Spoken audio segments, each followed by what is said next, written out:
Serangan cakar beracun Sen mulai menghantam capit sang kepiting. Mereka berdua pun saling beradu serangan.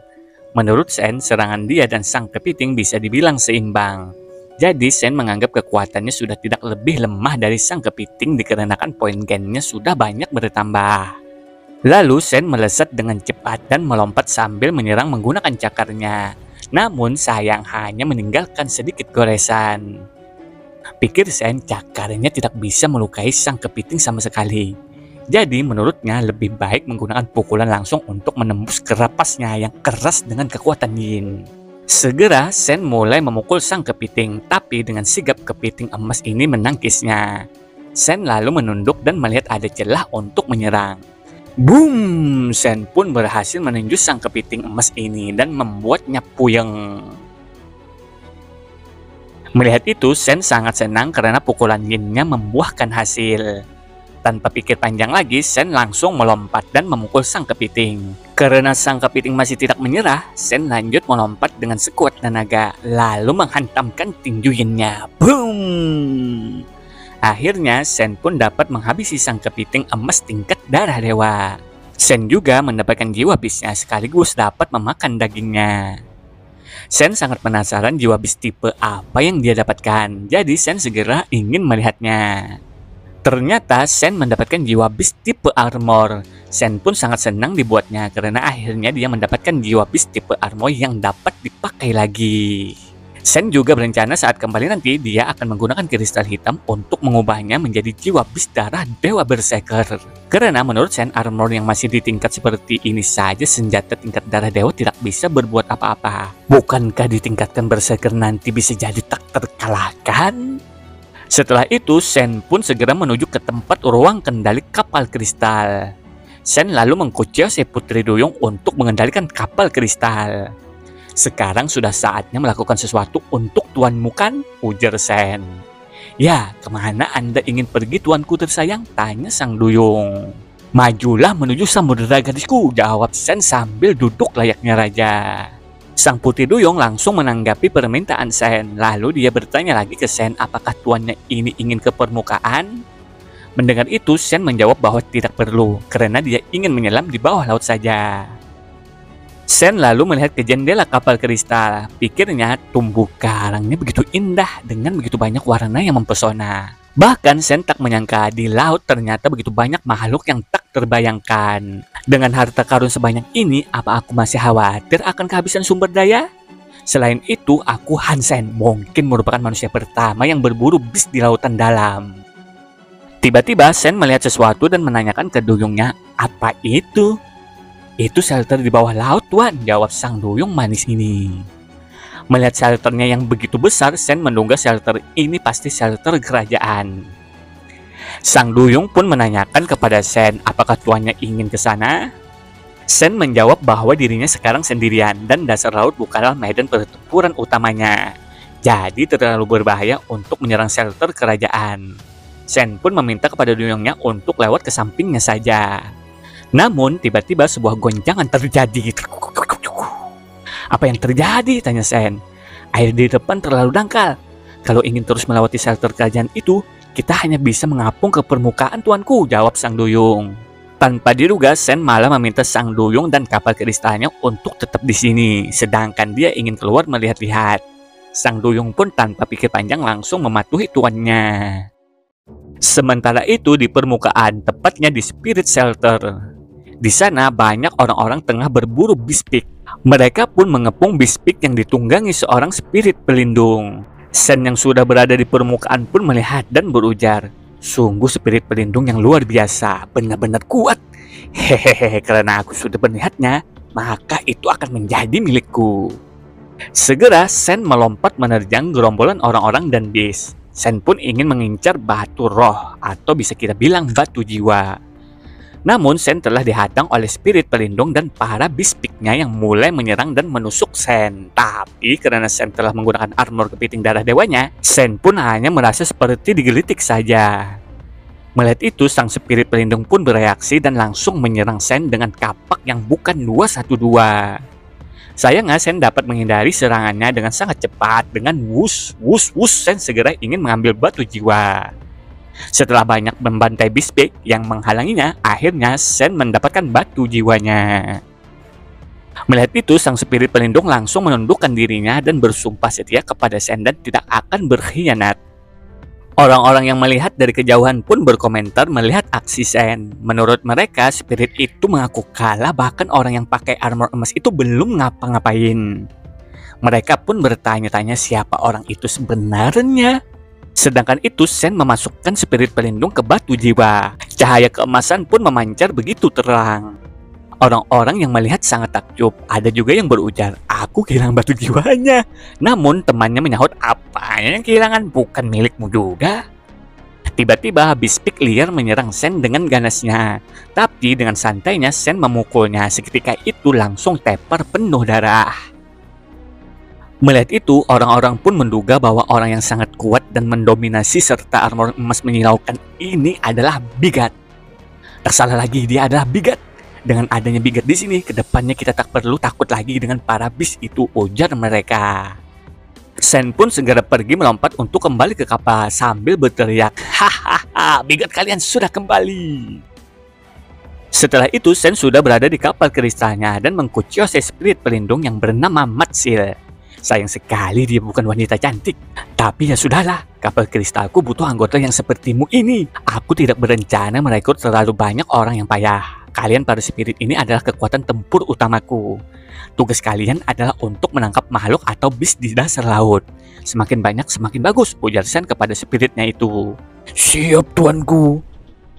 Lalu Sen merasakan ada pergerakan di lautan jiwanya. Segera Sen ingin melihatnya. Ternyata bis singa emas tingkat super god telah berevolusi menjadi berserker. Kekuatan dan kecepatannya pun meningkat pesat. Bahkan menurut Sen, kemampuannya yang dapat mengubah ukuran sesuka hati adalah sesuatu yang tidak ada duanya. Bukankah ini jauh lebih nyaman daripada Beastmon tingkat darat dewa biasa? Setelah beberapa waktu, Sen pun kembali ke tempat shelter God Legionnya bersama si singa dengan membawa banyak hasil buruan. Manli dan anggota lainnya yang melihat ketuanya kembali pun menyambut Sen.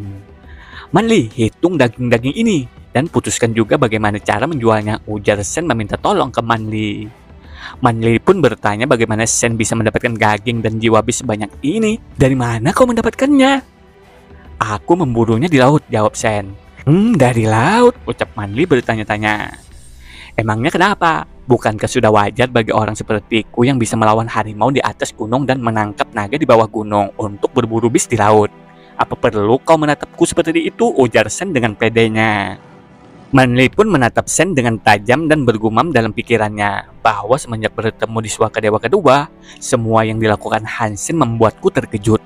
Bagaimana dia melakukannya sebenarnya? Pria ini benar-benar tidak bisa dimengerti.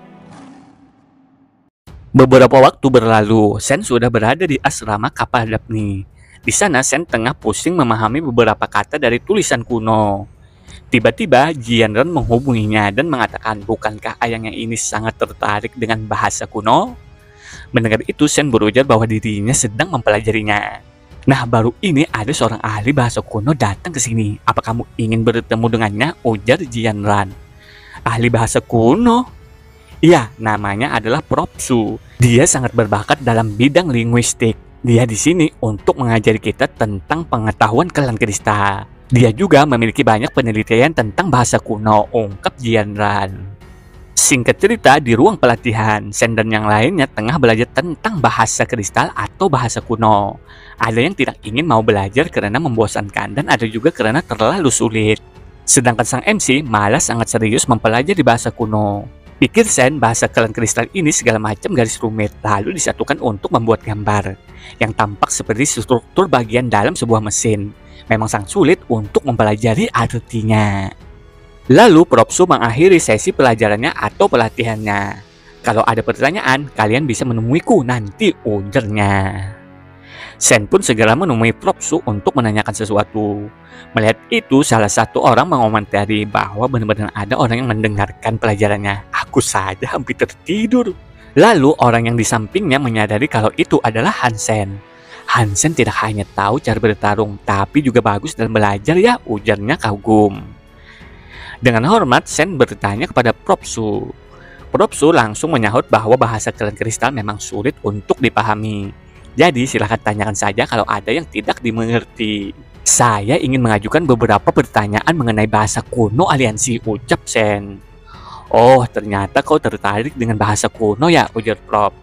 Sen pun menjelaskan bahwa dirinya kebetulan ada riset kecil-kecilan. Hanya saja yang saya pelajari sangat sedikit, dan bahan referensinya terlalu sedikit pula. Jadi ada banyak keraguan yang sulit ditemukan jawabannya. Mendengar penjelasan Sen, Prof. Su mengungkapkan bahwa anak zaman sekarang lebih rela meluangkan waktunya untuk berlatih seni bela diri gen hiper yang bisa memberikan manfaat secara langsung. Dan hanya segelintir saja yang mau menghabiskan banyak waktu untuk membaca serta mempelajari bahasa. Mari kita ke kantin dan mengobrol sambil makan, ujar Prof. Su antusias. Setelah itu Sen kembali ke asrama kapal Daphne. Menurut penafsiran Prof. Su atas kata-kata ini, artikel ini adalah tentang penggunaan kekuatan Yin yang memiliki banyak kesamaan dengan Yin Yang Blast. Dengan begini jadinya akan jauh lebih mudah untuk memahaminya. Kekuatan Yin yang tercatat di Dong Xuan Sutra memang jauh lebih kuat daripada Yin Yang Blast. Dan setelah beberapa hari berlatih, kekuatan Yin Yang awalnya hanya bisa menembus 3-4 inci. Sekarang bisa dengan mudah menembus 1 kaki. Atribut fisikku saat ini masih belum cukup kuat. Kalau sudah jadi lebih kuat, efek dari skill ini pasti bisa meningkat secara eksponensial. Hanya dengan terus menjadi lebih kuatlah kita bisa tetap tak terkalahkan, ungkap Sen panjang lebar. Lalu Sen pun berniat untuk berburu bis gargoyle yang waktu itu kabur darinya. Setelah itu Sen dengan kuciose burung piniknya pun menuju tempat lapisan es yang seperti bunga, tepatnya sarang makhluk atau bis asing. Di dalam sana Sen langsung baku hantam dengan gargoyle. Sekarang sepertinya kekuatanku tidak kalah dari gargoyle. Tebasan jakarku ini bisa langsung mematahkan pertahanannya, ujar Sen senang sedangkan si gargoyle tengah merasakan kesakitan. Tiba-tiba bis gargoyle dengan cepat langsung menyerang Sen dari samping. Namun Sen sudah menjadi serangan si gargoyle dan malah balik menyerang. Skill pergerakanku sudah di atasnya. Sekarang kekuatan dan kecepatanku tidak lebih lemah darimu. Mari kita lihat bagaimana kau menangkapku, ujar Sen dengan gerakan wus-wus-wus-wusnya. Namun tak diduga dan tak disangka tangan gargoyle memanjang dan berhasil menangkap Sen. Bagaimana tangannya bisa memanjang? Ini gawat, ucap Sen yang sedikit panik. Armor emas berserkernya Sen pun terlihat tergoles oleh cengkeraman tangan gargoyle. Namun Sen hanya tertawa. Hehehe, tidak ada apa-apanya sama sekali. Tertangkap olehmu pun tidak jadi masalah. Kekuatan pertahananku sangatlah kuat, ujar Sen sambil memukul telak gargoyle. Sekarang kau bahkan tidak bisa menyakitiku. Jadi untuk menghadapimu aku tidak butuh senjata, lanjut Sen. Lalu Sen pun mencoba teknik Dong Xuan Sutra yang selama ini dia pahami kepada gargoyle. Layaknya Gomu-Gomu Luffy, hantaman demi hantaman pun mengenai gargoyle. Sen pun mengakhiri serangannya dengan Yin yang dapat menyerang organ dalam. Boom! Jantung sang gargoyle pun pecah seketika dan akhirnya sang gargoyle dikalahkan. Namun sangat disayangkan Sen tidak mendapatkan jiwa bisnya, bahkan dagingnya pun tak bisa dimakan. Nasib buruk. Apa ini buang-buang waktu saja, gumam Sen kesal. Setelah itu Sen pun memasuki sebuah sarang. Untung telurnya masih ada. Jiwa bis dari dewa apa yang akan kudapatkan kali ini ya?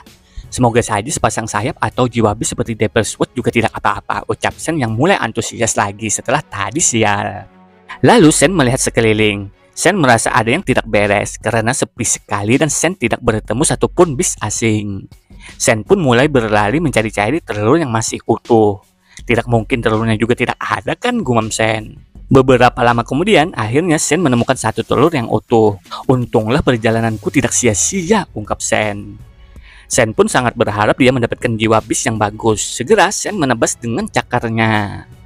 Boom, muncullah sesosok bis, jiwa bis Nightmare, tipe sayap atau tipe terbang. Jiwa bis itu pun memasuki Sen. Akhirnya Sen mendapatkan jiwa bis tipe terbang yang dia harapkan sebelumnya. Penampilan Sen pun semakin gagah. Dengan segera Sen berpikir akan memberi makan jiwa bis itu dengan kristal hitam agar dijadikan jiwa bis terbang darah dewa berserker. Ini harusnya akan menjadi jiwa bis tercepat di suaka dewa kedua. Mulai sekarang, entah itu di darat, di laut, maupun di langit, asalkan tidak bertemu dengan bis Super God, aku, Hansen, bisa pergi tanpa kesulitan di suaka dewa kedua, ungkap Sen. Lalu Sen ke tempat Star Whale Shelter menemui temannya. Hansen, akhirnya kau datang juga setelah sekian lama menghilang, ungkapnya. Serindu ini denganku, ada apa? Apa ada terjadi sesuatu? Tanya Sen. Dia pun menjelaskan bahwa dia sudah membuat kesepakatan dengan Black Cat dan Paisley. Kami akan menyerang Royal Shelter dalam 2 hari. Apa kau mau ikut bareng dengan kami? Sen pun menjawab dan meminta maaf harus mengecewakan temannya ini karena Sen bermusuhan dengan Black Cat, jadi tidak nyaman untuk pergi bareng. Wah, jadi yang melukai Black Cat dan merebut Raja Snake Fish itu kamu ya, bro? Siapa lagi kalau bukan aku? Saat kalian pergi menyerang nanti, aku akan ke sana sendiri, ungkap Sen. Tapi kau harus tetap berhati-hati. Hampir semua petarung kuat Black Cat ikut dalam penyerangan ini. Kalau nanti Black Cat kepikiran untuk melakukan sesuatu terhadapmu, akan sulit bagimu untuk melarikan diri, ujar temannya Sen menyarankan. Oke bro, jawab Sen, sedangkan dalam pikirannya Sen berujar, sulit. Sebelum menaklukkan shelter, aku akan memberinya beberapa muka. Tapi setelah menaklukkan shelter, kita lihat saja siapa yang menyulitkan siapa. 2 hari kemudian di Royal Shelter, pertempuran pun tak terelakkan. Sen yang melihat berkomentar, lebih dari 20 bis darah dewa bergegas keluar dari Royal Shelter dan menghadang serangan Black Cat sepenuhnya. Dan temanku Lu Xinglu di barat dan Paisley di timur harusnya juga sedang bertarung dengan banyak bis darah dewa. Berapa banyak bis darah dewa di shelter ini sebenarnya? Royal Shelter sebesar ini benar-benar mustahil untuk ditaklukkan oleh satu orang. Lalu ketua Black Cat berteriak untuk membawa tim medis agar mengobati anggota-anggota yang terluka. Sen yang memperhatikan dari kejauhan berujar, perang skala besar seperti itu dipimpinnya dengan sangat tenang. Ketua Black Cat ini cukup berbakat. Namun musuh tetaplah musuh, jangan salahkan aku karena tanpa ampun. Terlihat para pasukan mulai unggul dari para bis. Jika spirit berambut perak tidak punya bis darah dewa lain untuk membantu, cepat atau lambat shelter ini akan ditaklukkan. Lanjut Sen mengomentari keadaan peperangan. Spirit berambut perak pun seperti ingin pergi. Sen yang melihat bertanya-tanya kemana dia pergi di saat yang genting begini. Lalu Sen merasakan ada gempa. Begitu juga dengan para anggota Black Cat. Mereka pun bingung apa itu sebenarnya. Terlihat segerombolan serangga melahap para anggota Black Cat. Mereka semua terlihat panik akan kemunculan para serangga yang begitu banyak. Namun entah hewan Kochiyoshi naga siapa yang mulai menyemburkan napas apinya menyerang para serangga itu. Mundur, jangan kacaukan posisi, teriak ketua Black Cat. Sen yang juga melihat para serangga yang begitu banyak merasa jijik. Melihatnya saja membuatku ketakutan. Tapi kekuatan individu serangga ini sepertinya tidak terlalu kuat. Mungkin hanya sedikit lebih kuat dari bis primitif biasa. Namun jumlahnya ini yang terlalu menakutkan, ungkap Sen. Melihat ada kesempatan, Sen mulai bergerak. Karena orang-orang dan para bis darah dewa mulai melarikan diri, jadi menurut Sen ini adalah kesempatan bagus untuk mencuri batu jiwa. Sen pun melesat dengan sangat cepat, menembus segerombolan para bis serangga. Menurut Sen ini sangat pas dijadikan penutup alami. Bahkan jika orang-orang Black Cat berbalik, tidak mungkin mereka bisa menemukannya di antara banyak serangga. Akhirnya Sen pun telah masuk ke dalam Royal Shelter. Namun Sen sudah ditunggu oleh para bis asing yang begitu banyak. Seperti yang diharapkan dari Royal Shelter, gumam Sen. Lalu Sen melihat spirit rambut perak di antara para bis. Segera Sen melesat untuk mengejarnya, tapi para bis tidak membiarkan Sen begitu saja dan menyerang Sen saat lagi wus-wus. Sen pun dengan gaya berputarnya menghabisi para bis yang menghalanginya. Melihat aksi Sen, spirit perak pun sedikit terkejut lalu menatap Sen dengan tajam. Yo, kenalan lama, kenapa tidak menyapa dulu sebelum pergi, ucap Sen kepada spirit perak. Tanpa banyak berkata-kata, spirit perak langsung mengkochiose para bis. Melihat itu Sen berujar, bukankah caramu ini terlalu tidak sopan untuk menyapa kenalan lama? Padahal bis darah dewa yang dikirim untuk berurusan dengan Black Cat dan yang lainnya sudah begitu banyak. Tapi di sini masih ada. Lawan seperti ini cukup masuk akal. Setelah itu, spirit perak mengkochiose 2 bis ular untuk menjaga pintu masuk. Sen yang melihat sadar ular itu adalah ular yang waktu itu menyerang Star Whale Shelter. Menurutnya kalau begini terus dia tidak boleh lagi menunda-nunda seperti ini. Namun butuh banyak waktu membereskan keempat bis darah dewa itu. Daripada buang-buang tenaga di sini, lebih baik habisi bosnya lebih dulu. Sen pun melesat dengan sangat cepat. Kalian para bis darah dewa memang ganas tapi tidak cukup pintar, ungkap Sen yang berhasil melewati para bis yang menghadangnya. Pada akhirnya, Sen sudah berada di depan pintu yang dijaga dua bis ular. Satu saja sudah cukup tangguh, sekarang malah dua sekaligus. Ini benar-benar ujian untukku, pikir Sen. Kedua bis ular itu pun siap menyerang Sen, sedangkan di belakang Sen para bis siap menghadang. Ini nih namanya maju kena, mundur kena. Aku tidak punya niat untuk bermain dengan kalian, teriak Sen yang mulai mengambil ancang-ancang, lalu melesat dengan wush dan berhasil menebas salah satu bis ular. Melihat ada kesempatan, Sen langsung memasuki pintu dan berucap sampai jumpa. Terlihat para bis tidak berani masuk mengikuti Sen. Kau tidak menyangka kita akan bertemu secepat ini kan? Ucap Sen kepada Spirit Perak. Spirit Perak hanya diam menatap Sen dengan pedangnya. Lalu Sen memperhatikan patung yang di dahinya ada batu jiwa. Itukah batu jiwanya? Ucap Sen. Sedangkan dalam pikirannya Sen berujar, para bis di luar pintu tidak berani masuk. Baguslah, hanya ada satu musuh, jadi jauh lebih mudah untuk dihadapi. Sen pun tak menyia-nyiakan kesempatan dan langsung bergerak untuk mendapatkan batu jiwanya. Namun Spirit Perak tak membiarkan begitu saja dan langsung menyerang Sen dengan pedangnya. Menurut Sen, serangan pedangnya sangat cepat dan sangat kejam karena langsung mengincar lehernya. Bahkan kekuatan Spirit Perak ini berada di atasnya Sen. Sen benar-benar dibuat terpukul mundur. Sang Spirit Perak terus saja menyerang Sen dengan pedang cepatnya. Sen sangat kewalahan menangkis serangannya. Menurut Sen, kecepatannya bahkan lebih cepat dari pedang ketua Blackguard. Kalau begini terus, senjata cakarku tak akan bisa bertahan lama. Bahkan sama sekali tidak bisa melawan balik. Kabur pun sepertinya tidak bisa, gumam Sen dalam pikirnya. Sang Spirit Perak lalu melompat dan siap menggunakan teknik tusukan mautnya. Untungnya armor Sen masih dapat menahannya. Tapi kalau kedua kali bisa gawat, aku harus berjuang, pikir Sen. Saat tusukan kedua dan tebasannya, Sen segera mengkuciose Matsil. Kuserahkan padamu, ujar Sen. Matsil pun dapat menahan serangan Spirit Perak dengan tamengnya.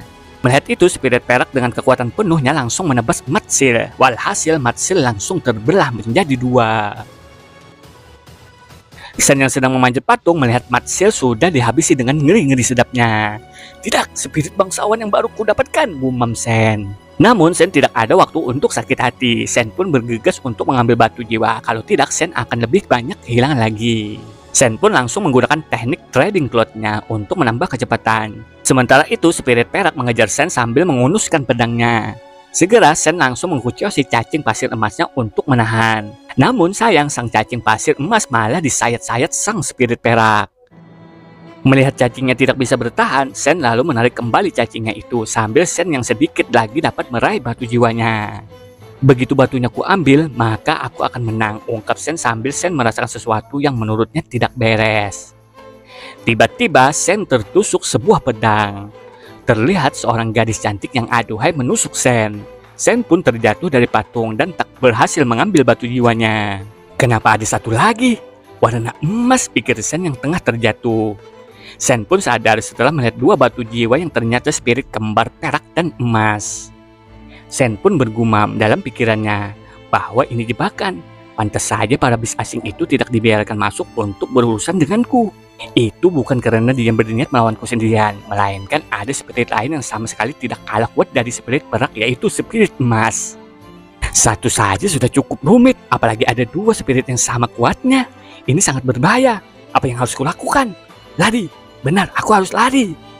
Pria bijak harus tahu bagaimana memilih pertarungan yang tidak dirugikan. Kalau tidak bisa mengalahkannya, setidaknya aku harus bisa kabur. Ayo cabut dulu.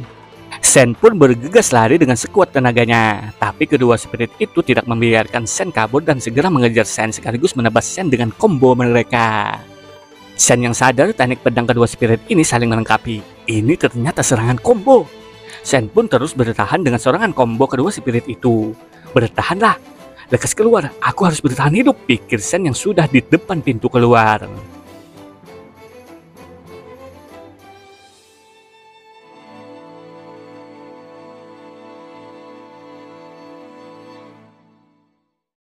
Sementara itu di luar, para bis tengah menghadang. Tapi Sen sudah siap dan mengkuciosi singa emas dengan ukuran tubuh yang sangat besar untuk menginjak-injak para bis. Lalu Sen menaiki si singa emas dan meminta untuk segera lari kabur. Sang singa emas pun mulai kabur sambil menyerang para bis dan dibalas para bis. Sedangkan Sen diserang kawanan para bis burung dari atas. Lalu kaki si singa emas berhasil digigit sang bis ular dan membuatnya mengeram kesakitan.